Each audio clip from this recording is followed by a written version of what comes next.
me? All I need, son, is your badge and information. I can give that to you if you get back in your car. In the morning. I have stopped you on the traffic stop. To my son's artistic graduation.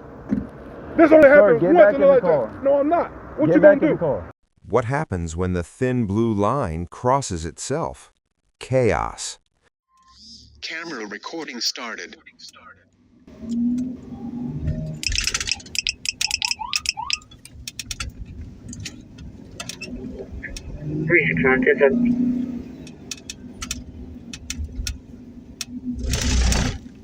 On February 6, 2025, in Henry County, Georgia, a traffic stop spiraled into a masterclass on entitlement and intimidation.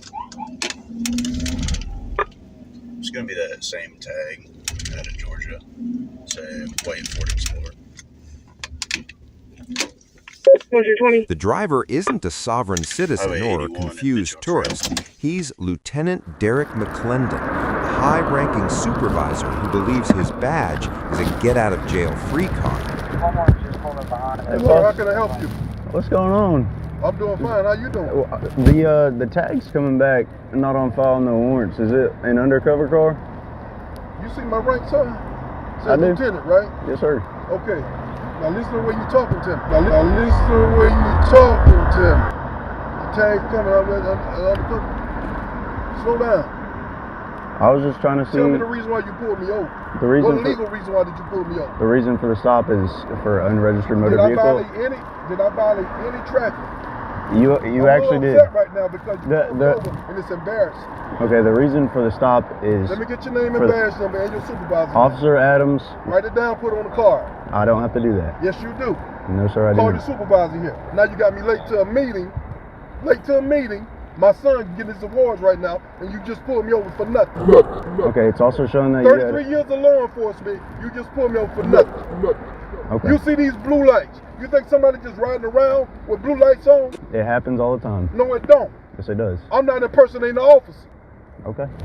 All right, I'll get on the phone with my supervisor. I want to complain to your internal affairs. Here's the reality check.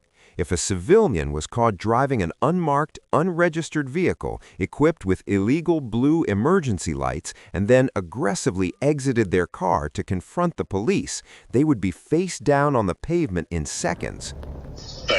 Hey, Sarge. Yeah. So I got this tag. I guess the driver is a lieutenant for Clayton County, I guess. Unmarked car. Driving around with his blue lights on. And he was wanting me to get you on the phone. Wait, what's up? So the tag's coming back, not on file, no warrants. And and I stopped the car for having the blue lights and the Okay, sir. I gotta get to my baby's autistic award. You got me late. I'm gonna sue somebody in a minute. That's how mad I am. But in this encounter, we witness a dangerous double standard. Does a badge grant immunity from the very laws an officer is sworn to uphold? Or did Lieutenant McClendon just provide probable cause for a felony impersonation charge? Let's open the case file. My son is autistic. Do you want to speak on? I'm missing his graduation. You pulled me over for nothing. Hurry up, man. He's getting pretty agitated. Is he out of the car yelling at you right now? He is. Can you get back in your car, sir? That's all I want. Sir, get back in your car. Sir, you violated my right. I stopped you for a lawful. All I need, son, is your badge and information. I can give that to you if you get back in your car. In the morning. I have stopped you on the traffic stop. To my son's artistic graduation. This only happens once in a lifetime. No, I'm not. What you gonna do? I'm not trying to put no hands on anybody. No, you're not gonna put hands on me. Okay, get back in your car, please. I'm not. I'm gonna pull out. That's what I'm gonna do. No, I'm already late. I have to get settled with this not on file registration. Okay? Hey, man, I have to make sure. County. You see that? Do you want my registration? County. Yes, sir. Please. Okay. But give me your information. It's taking you a long time to do I will that. write it down for you. Hurry up. Hurry up.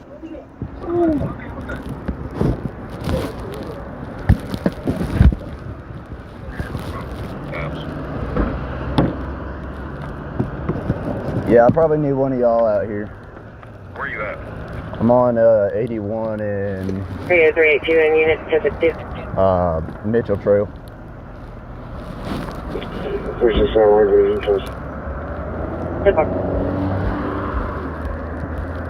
Thank you. Radio 366 260. Temple.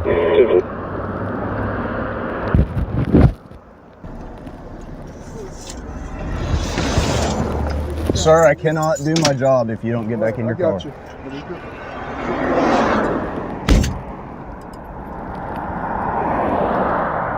I'm trying to get you out of here quick. I just got to figure this out. I'm late now. My lawyer. County lawyer.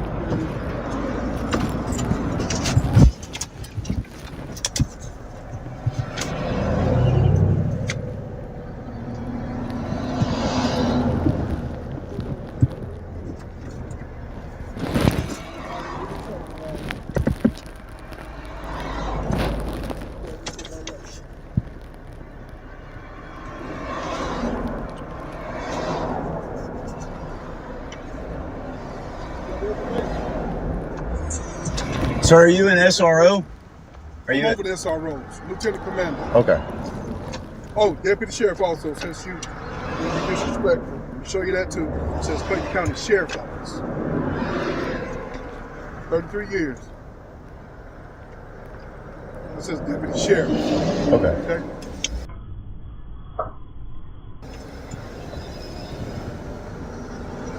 Take them 8 years, SWAT team 7 years. What else you want? In law enforcement training, this is known as a pre-attack indicator. By closing the distance, McClendon is actively stripping Officer Adams of his reactionary gap, the time and space needed to respond to a threat. My supervisor's coming out here. Graduating, autistic nonverbal. You just made me miss it. That's what you just did. You could have told me, have a nice day. That's what you should have said. You saw my credentials. Have a nice day. I wish I could have, but I have to investigate. I have to investigate. You got my phone number and called me. I could have said that to you. I have to investigate potential impersonators. That is not at all what it is about. I didn't even see what color you were. You done? I cannot valid. I cannot. You requested my supervisor. I'm gonna go, man. You are not. You are Yes, not. I am. No, sir. Do you understand what you just did or what you're doing? Sir, I have My son is graduating. I don't care about your Thank son's you for saying. graduation. Hold on. Okay. Say that again. This is a traffic stop. So a judge can see how ignorant you are. This is a traffic stop, okay? No, it's not. Yes, it is. No, it's not, because I didn't Yes, violate sir, the it law. is. Yes, you did. You You just also said you pulled don't care into about the my lane. son. You're copying Give us a a voice. He's pointer? 21 years old. I'm sorry, Autistic. name You and said labor. you don't care. Did you not say that? Sir, Yes or no? Go ahead, Black the Panther. reason for the stop Last name What law Hampton. did I violate? Henry, What section Adam, law did I Mary, violate? Paul, Tom, Ocean, I Warren, told first you name 3 Henry. times. I told on the blank. Date of birth I told you 4/30/90. You got behind He's me gonna because you saw a be black 29 man. on It is also a Sure, you guys are- you guys are also- Actually, it's also a possible impersonator. impersonating what? And blue How am I light. impersonating If the I officer? can't, if I cannot, How am I impersonating the officer? I cannot see your. You didn't Show me even ask my 91. credentials. I cannot see your uniform. Sir, can we just step over here out of the roadway? Let him talk. I don't want you in the roadway. That's not safe. Apply the civilian test here. If you or I exited our vehicle and aggressively approached a patrol car while shouting, we would likely be met with a drawn service weapon and forceful commands to get back inside. Yet Officer Adams hesitates. Why? Because the presence of a badge often causes officers to freeze, caught between their training and the unwritten rules of professional courtesy. Officer Adams articulates his probable cause clearly: blue lights on an unmarked vehicle with a not on file registration. Under Georgia Code Section 40-8-90, the use of blue lights is strictly regulated to prevent public confusion. Furthermore, Section 40-8-92 creates a critical distinction. While clearly marked police vehicles are exempt, unmarked vehicles must possess a specific permit to operate emergency blue lights. McClendon's vehicle is unmarked. His registration is invisible to the system. Legally, at this exact moment, he is indistinguishable from a police impersonator. Well, I'd still prefer you be on this side and not this side with the moving traffic. Yes. What's going on?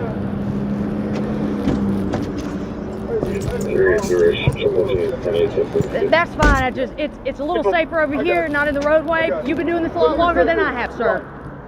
You're fine. My son's award. She's autistic. Okay. Right. And I'm I understand your frustration. I just like to be safe. Yes, sir. That's my name and badge number, like you requested. 9130.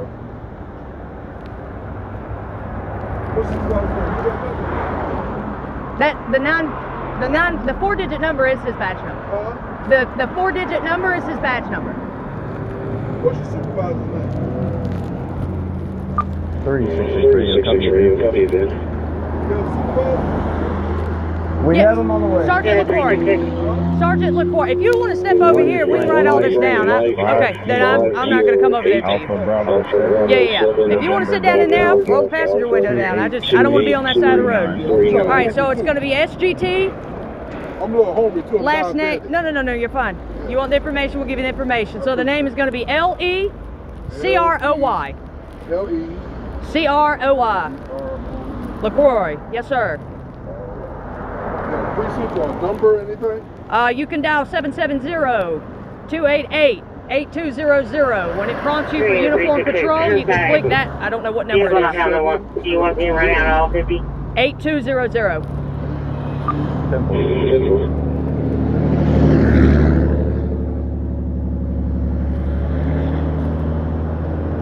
As I'm calming down, you got to call my wife. 3 is happened, 26. Be advised, I'm only at signal 54 on North Oakville Circle, zone 11.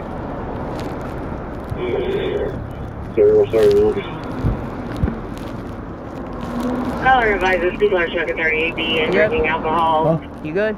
Advise 3 or 5 miles in the driveway, out the rental. Even there's Did you call him? Call failed, yeah. Yeah, when I tried to call you, it went straight to voicemail. If you want me to call him, they don't come out. He's more than able to call them. We complete the traffic stop, and then if he wants to pull over safely somewhere and wait for a supervisor, he can call them and make contact with them. They're not going to come out, though. What's that? They're not going to come out. Supervisor's not going to come out. He's going to have to call them. Okay. Sir, do you have your driver's license with you just so I can validate who's the driver?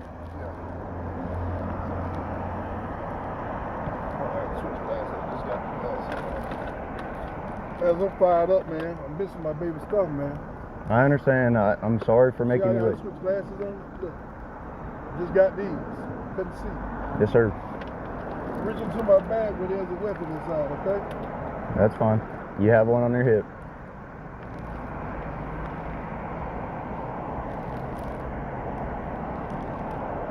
And to be honest with you, I don't know what's with these tags and stuff. Yeah. I'm not sure if he's about to go 10-8 or if he wants a supervisor to come out here on scene. Adam's phones is not working. What? Yeah, even our VIN's not going for a dispatch. Yeah, so I got to see if a sergeant is I clear. got a brand new truck. 144 out with two stations. Get line in car. Well, we have to wait.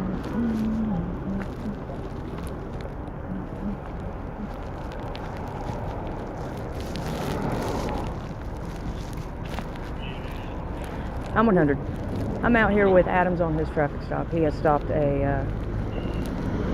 another police officer. The police officer is upset.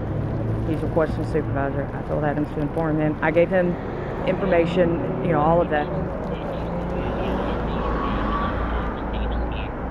Okay, so he's on so that's what Adam said when he tried to call out, his phone kept disconnecting. I said, let me call one and see where they're at. So, okay, someone's on the way then. 81 in Mitchell. Just past Mount Carmel on 81.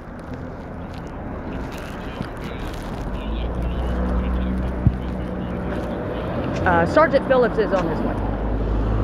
Okay, say again, I'm sorry.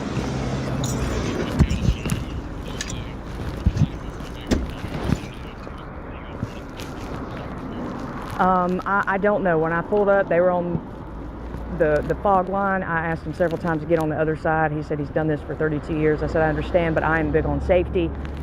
And then he said something like his son is autistic and he's on his way to something.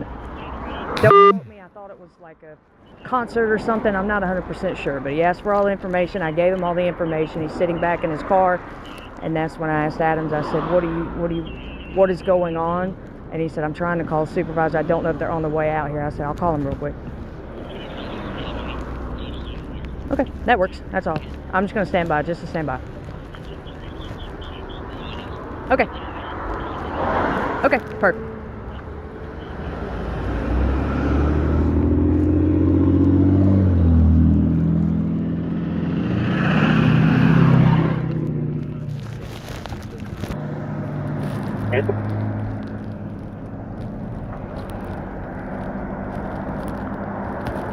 Sorry, I have my lieutenant and my sergeant coming out. You're good, man. I need to get to this thing, to this Okay.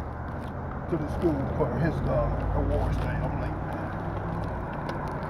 All right. Let me give him a call real quick, see if it's good to let you go, okay? They're both on the way. Okay. He's saying he just wants to leave.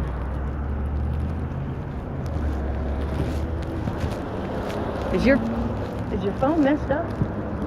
I guess, I don't know. I think it keeps disconnecting from the Wi-Fi.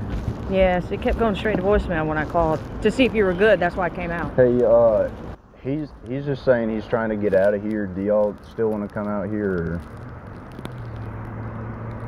his nonverbal autistic daughter's graduation or son's graduation, one of the two. Just the cruise lights.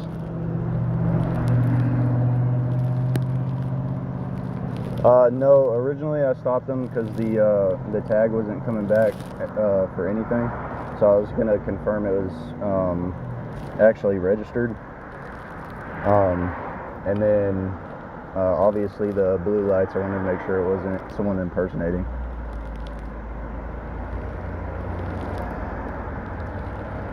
I am. Clayton County SO, I guess he says he's the commander over SROs.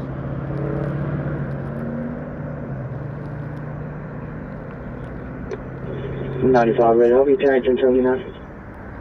10-4. No, he wasn't like making anybody move out of the way. He has. I'll go ask him.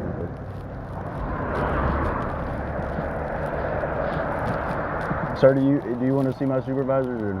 I gotta go to this graduation. Okay. He said no, he just wants to go to the graduation.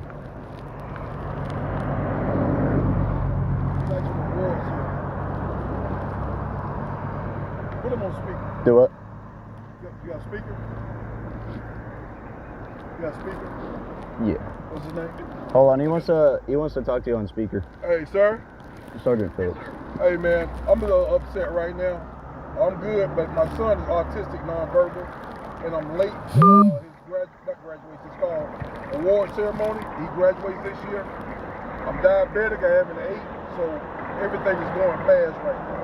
And I need to get, So I told him let him calm down now. Can you give me another 1011 and attach it to the Acadian draft line? Yeah, I was upset, man. I told him calm down now.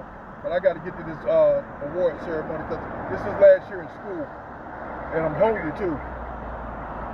Yeah, so I told him I'm good.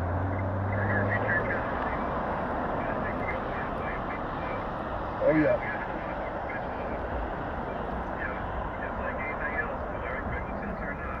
Deal with it every day. I know. Yep. Okay, man. Hey, man. You did your job, man. I'm just. Okay. You see this right here? I do. I ain't touched it. All right, everything good. Just let him head out. 314-302, you can 1022. Sarge. You straight? Okay. Okay. Thank you, sir. Sorry for the inconvenience. Okay. Yeah, I got a wife I have to deal with. Trust me. All right, have a good day. All right. Have a good one, sir. I prefer you be on this side and not this Instead of complying, McClendon attempts to use his credentials as a shield against the investigation. He flashes a badge and cites his 33 years of service not to assist the officer, but to intimidate him. He's operating under the dangerous assumption that his rank in one jurisdiction grants him immunity in another. But as we are about to see, a badge is not a substitute for a vehicle registration, and tenure is not a legal defense for violating state statutes. Lieutenant McClendon tries to overwhelm Officer Adams with a resume of titles: Lieutenant Commander, SRO Supervisor, and Deputy Sheriff. But let's cut through the bureaucratic noise. Under Georgia Code Section 20-8-5, school resource officers hold arrest powers primarily restricted to school property. While McClendon likely holds a cross commission as a deputy sheriff, giving him county-wide jurisdiction, this authority is not a magical cloak. It does not grant him the right to turn a personal or improperly registered vehicle into an emergency response unit without following the strict permitting process outlined in the law. When Officer Adams mentions the word impersonator, McClendon explodes. He plays the victim, accusing the officer of racial profiling. But the timeline of evidence destroys this defense. Officer Adams called in the vehicle's violation, blue lights and no registration, long before he could see who was behind the wheel. McClendon's reaction is a classic deflection tactic, but Adams's suspicion is legally sound. Under Georgia Code Section 16-10-23, impersonating a public officer is a felony. The statute is designed to catch exactly this scenario: an individual using the symbols of authority, a badge, a uniform, and blue lights, to deceive or intimidate. Consider the case of Donald Williams, Jr., arrested by Savannah police in 2021.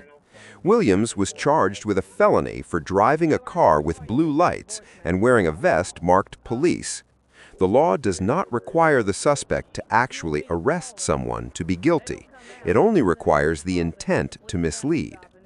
By driving an unregistered vehicle with unauthorized emergency equipment and aggressively posturing as a superior officer to evade a citation, McClendon isn't just acting unprofessionally, he is exhibiting the exact behavioral patterns of a felonious impersonator. Officer Adams wasn't being disrespectful, he was investigating a felony in progress. Watch closely how this interaction concludes. It is the definition of a systemic failure. Officer Adams and Sergeant Phillips legally hold all the cards: probable cause, statutory violation, and reasonable suspicion of impersonation. Yet they fold. By allowing Lieutenant McClendon to walk freely around the scene, interrupt their investigation, and dictate the urgency of his departure, they effectively surrender control of the stop to the suspect. This represents a breakdown in command presence. The officers appear confused, not by the law, but by the hierarchy. They're paralyzed by McClendon's title of Lieutenant Commander, forgetting that on the side of Highway 81, he is simply the driver of a vehicle violating state law. The officer's decision to release McClendon without a citation for the unauthorized blue lights or the registration issue is not discretion, it is capitulation. It validates McClendon's bullying tactics and reinforces a toxic narrative that if you carry a badge, the rules of the road are merely suggestions. Ask yourself the uncomfortable question: if a civilian driver with no registration and illegal emergency lights aggressively confronted police and demanded to leave because they were late for an award ceremony, would they be sent on their way with a polite wave, or would they be in the back of a squad car? The answer reveals the corrosive double standard at play here. It is time for the verdict. Lieutenant Derek McClendon receives an F. His conduct was a disgrace to the uniform. By weaponizing his rank, exiting his vehicle to confront officers, and invoking race to deflect from a legitimate investigation, he embodied the worst stereotypes of police corruption. Furthermore, a deeper look into his personnel file reveals a troubling history, including past allegations of harassment and retaliation. This encounter was not a bad day. It was a manifestation of a career built on unchecked entitlement. Officer Adams and the Henry County Police Department receive a C. While they deserve credit for maintaining their composure in the face of verbal abuse, they failed the most important test: impartiality. By allowing a fellow officer to dictate the terms of the stop and leaving clear statutory violations unaddressed, they prioritized professional courtesy over public safety. Politeness is not a substitute for enforcement. When the law applies differently to those with a badge than to those without, the system loses its legitimacy. The actionable takeaway: if you are ever pulled over by an unmarked car and have doubts of its legitimacy, do not exit your vehicle. Turn on your hazards, drive slowly to a well-lit, populated area, and call 911 to verify the stop. Lieutenant McClendon did everything wrong. Do not follow his example. In this case, the thin blue line didn't just bend, it warped to protect its own. And that should worry us all.